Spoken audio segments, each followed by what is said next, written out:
Godoni lafarraa hin turun diigama kan namni ni jaarree anooliin qaba badhaasa gootinni sanaaf laatamu jireenyicha dhiisee kan biraan barbaadu.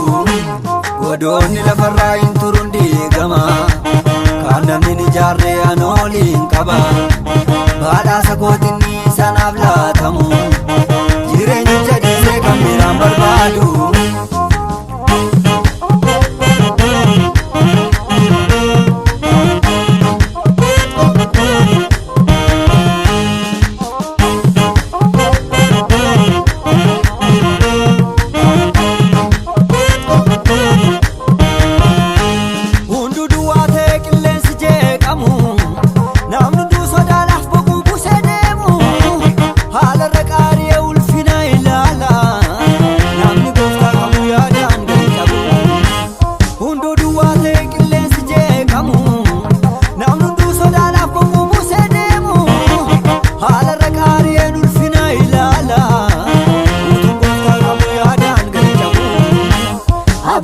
Saduga mana ko galgala hatu kani nanne jireenya saaya moofi waachuna chikan injirre qalbi kasamale kambirana mile abdi saduga mana ko galgala hatu kani nanne jireenya saaya moofi waachuna chikan injirre qalbi kasamale kambirana mile.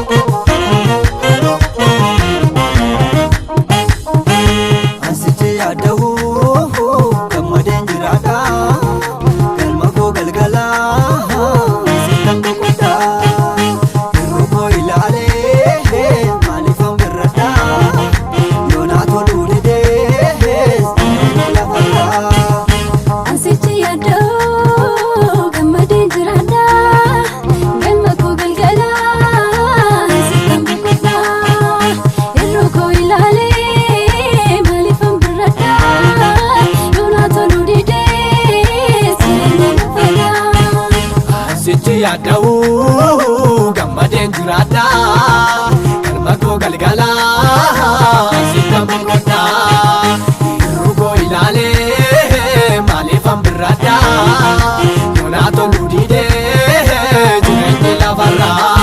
Abdii kasa dhugaa mana koo galgala hattuu kan hin hafne jireenya saala moofi waachuun achi kan hin jirre abdii kasa malee kan biraan abdii kasa dhugaa mana koo galgala.